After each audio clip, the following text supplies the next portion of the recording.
오늘 우리에게 주신 하나님의 말씀은 다니엘서 5장 1절부터 12절의 말씀입니다. 구약 성경 1239쪽입니다. 다니엘서 5장 1절부터 12절의 말씀을 드라마 바이블로 낭독합니다. 제5장 벨사살 왕이 그의 귀족 1000명을 위하여 큰 잔치를 베풀고 그 1000명 앞에서 술을 마시니라.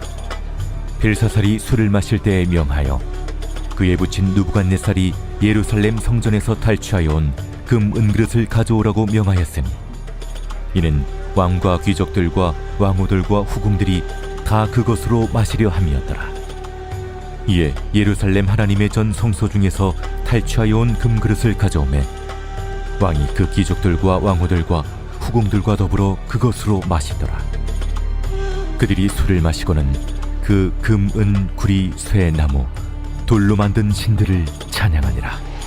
그때 사람의 손가락들이 나타나서 왕궁 촛대 맞은편 석회벽에 글자를 쓰는데 왕이 그 글자 쓰는 손가락을 본지라.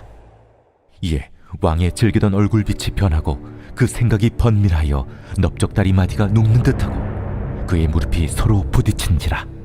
왕이 크게 소리질러 술객과 갈대아 술사와 점쟁이를 불러오게 하고 바벨론의 지혜자들에게 말하되 누구를 막론하고 이 글자를 읽고 그 해석을 내게 보이며 자주색 옷을 입히고 금사슬을 그의 목에 걸어주리니 그를 나라의 셋째 통치자로 삼으리라.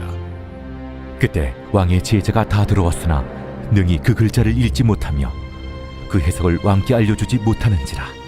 그러므로 벨사살 왕이 크게 번민하여 그의 얼굴빛이 변하였고 귀족들도 다 놀라니라.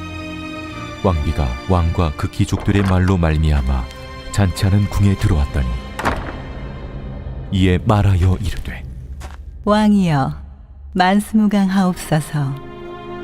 왕의 생각을 번민하게 하지 말며 얼굴빛이 변할 것도 아니니이다. 왕의 나라에 거룩한 신들의 영이 있는 사람이 있으니 곧 왕의 부친의 때에 있던 자로서 명철과 총명과 지혜가 신들의 지혜와 같은 자니이다.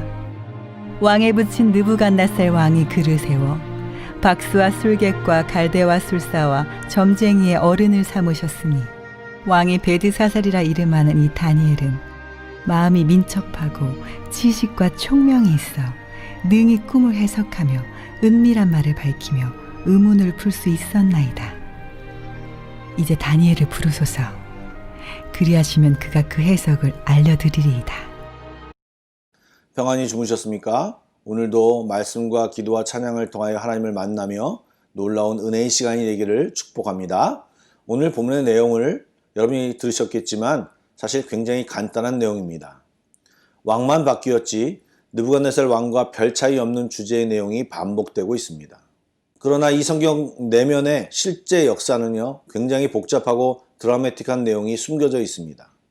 오늘 5장 1절을 보면 갑자기 벨사살 왕이 등장합니다. 앞의 내용처럼 벨사살 왕 몇 년 이런 내용도 없고요. 4장의 느부갓네살 왕 내용이 끝나자마자 바로 벨사살 왕이 등장하는데 읽는 독자로 하여금 어리둥절하게 할 수 있는 내용입니다. 사실 4장과 5장 사이에는요, 꽤 오랜 시간적 흐름이 있습니다. 바벨론 제국의 2대 왕이었던 느부갓네살 왕 때에 바벨론은 번영을 누렸죠. 그런데 그가 죽은 뒤에 23년이 흐르고 나라는 메대와 바사 연합군에 망하게 됩니다. 그 23년 동안 5번이나 왕이 바뀌었습니다. 그리고 벨사살 왕은 실제 역사상 왕으로 기록되어 있지 않습니다. 그 이유는 바벨론의 마지막 왕이라고 할 수 있는 나보니두스 왕이 메대와 바사의 연합군에 한번 패한 뒤에 국정을 제대로 돌보지 않고 아들인 벨사살에게 국정을 맡게 하고 자신은 달의 신전에 들어가 칩거하게 됩니다. 그래서 벨사살 왕은 2인자로서 나라를 다스리고 있는 상황인 것입니다. 그리고 지금 5장 초반의 분위기를 보면 잔치를 벌이는 가운데 평안한 것 같지만 실제 상황은요, 2년이나 넘게 바벨론 성 주위에 메대와 바사 연합군이 포위하고 양군이 대치하고 있는 상태입니다. 또 한 가지 역사적인 사실을 알면 이 상황이 좀 더 리얼하게 이해가 됩니다. 바벨론 수도성은요, 난공불락의 성으로 알려져 있습니다. 성은 이중으로 이루어졌는데 외성의 두께가 7m, 내성의 두께가 4m입니다. 여러분 높이가 아니고 두께입니다. 그리고 느부갓네살 왕이 더 성벽을 보강하여서 그 성 위에는 마차 4대가 다닐 정도의 폭의 성을 만들어 놓았다고 합니다. 높이도 14m로 그냥 공성전으로는 성을 함락시키기가 거의 불가능하다는 성입니다. 그리고 성 내에는요 수년 동안 시민이 충분히 먹을 수 있는 양식이 비축되어 있고 유프라테스 강 지류가 성 안으로 흘러오기 때문에 식수도 끊길 염려가 없기에 2년 전쟁 중에도 지금 이렇게 잔치를 벌이고 있는 것입니다. 왜 이렇게 잔치를 배설하고 있을까요? 이렇게 전쟁 중임에도 불구하고 잔치를 배설한 이유는 지금 백성들과 군사 지도자들의 사기를 끌어올릴 필요가 있기 때문입니다. 아직 바벨론이 건재하다는 것을 가시하기 위해서 지금 전쟁 중에도 잔치를 배설하고 있는 것이지요. 이때 이 사람들이 술 기운이 어느 정도 오른 상태에서 왕은 갑자기 예루살렘 성전에서 탈취한 금은 그릇을 가져오라고 명령합니다. 사실 이 금은 그릇은요 예루살렘 성전에서 사용하던 그릇으로 성물로 쓰이던 그릇들입니다. 그런데 그 그릇에 술을 담아 마시며 하나님을 모욕하고 자기의 신, 즉 금, 은, 구리, 쇠, 나무, 돌로 만든 신을 찬양하는 이 상황을 연출하면서 아직도 우리가 건재하다는 것을 과시하고 싶은 것입니다. 왕은 어쩌면 100% 왕의 자리를 이어받은 상태도 아니고 또 전쟁 중인 상황에서 자기의 세력에게 신임을 얻고 결속력을 다지기 위해 지금 이런 일을 벌이는 것일 것입니다. 느부갓네살 왕처럼 끝없는 영토 확장과 제국을 건설하는 능력을 보여주지 못했기 때문에 그가 택한 방법이 부왕이 정복지에서 탈취한 그릇에 술을 담아 바벨론의 신들을 찬양하는 것입니다. 왕의 열등감과 교만함이 함께 어우러져서 다른 민족의 신을 모욕함으로 자신의 힘을 과시하려는 것이지요. 5장도 1, 2, 3, 4장과 다름없이 왕의 교만의 문제로 출발합니다. 자부심은 겸손과 함께 빛을 발합니다. 그러나 교만은 패망의 선봉입니다. 느부갓네살이 철저히 깨달은 것처럼 권세는 하나님이 나누어 주신 것을 깨닫고 선을 넘지 않고 한계를 인정하며 그 안에서 자부심을 가져야 하는데 지금 벨사살 왕은 선대 교훈을 놓치고 또 상황에 대한 오판으로 치명적인 바벨론의 멸망을 자초하는 상황을 벌인 것입니다. 5절 이하에 보면 공포 영화를 연상케 하는 일이 일어납니다. 갑자기 손가락이 나타나 벽에 글씨를 씁니다. 너무 놀라 두려워 떨던 벨사살 왕은 소리쳐서 술객과 점장이 술사들을 부르고 바벨론의 지혜자들을 불러 모으지만 아무도 그 글자가 의미하는 바를 해석하지 못합니다. 그를 해석해주면 세 번째 통치자로 삼겠다고 하는데 역사적 배경을 모르면 왜 두 번째가 아니고 세 번째일까 생각할 것입니다. 바로 아버지가 있고 자기가 있기 때문에 세 번째 자리가 되는 것입니다. 여러분 우습지 않습니까?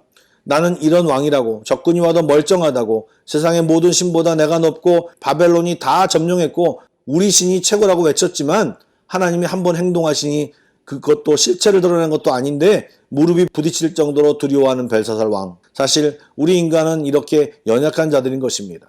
조금 지위가 있다고, 괜찮은 자리가 있다고, 돈 좀 있다고 뻐겨도 하나님이 나타나시고 하나님이 힘을 발현하시면 그 모든 것이 아무짝에 쓸모없는 것들이 되고 마는 것입니다.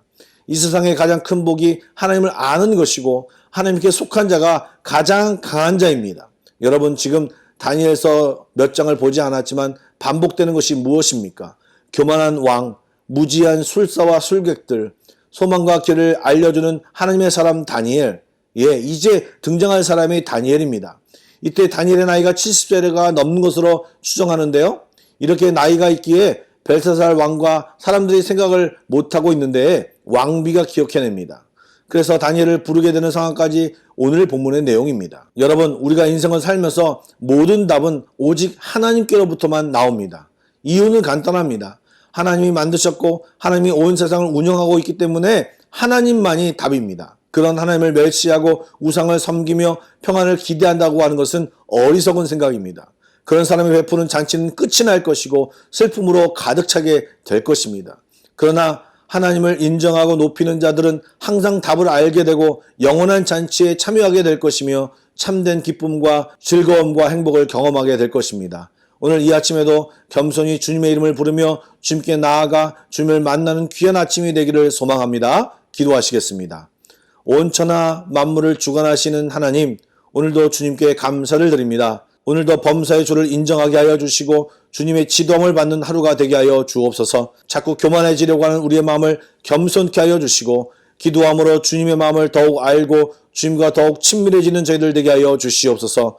온 천지에 다시 확산되는 코로나 바이러스를 주여 멈춰주시고 병마로부터 자유롭게 하여 주시고 코로나에 멈칫거리는 저희들이 아니라 뛰어넘게 하여 주시고 코로나를 밟고 주님이 주시는 새 역사를 경험하며 이루어가는 저희들 될 수 있도록 축복하여 주옵소서. 우리의 문제와 상황을 주께서 다스려 주시고 이 시대에서 하나님을 제대로 섬기며 사는 귀한 아들, 딸 되게 하여 주시옵소서. 감사합니다. 예수님의 이름으로 기도드립니다. 아멘. 계속해서 Pray Together 1, 2, 3 기도 제목으로 기도하신 뒤에 개인 기도로 나아가겠습니다.